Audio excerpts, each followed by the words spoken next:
Lūk, uz laukuma jūs redzat Krievijas pārstāvi Karinu Kuzņecovu.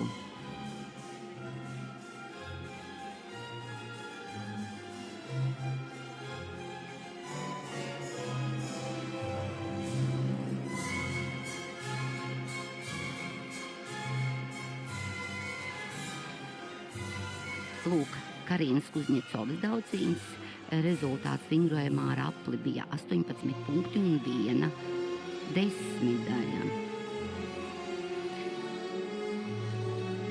Tas bija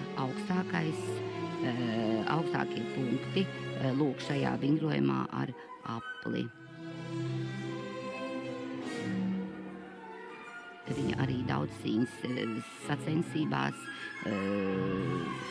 ieguva visaugstāko punktu summu 71 punkti un 25 simtdaļas un ierindojās pirmajā vietā.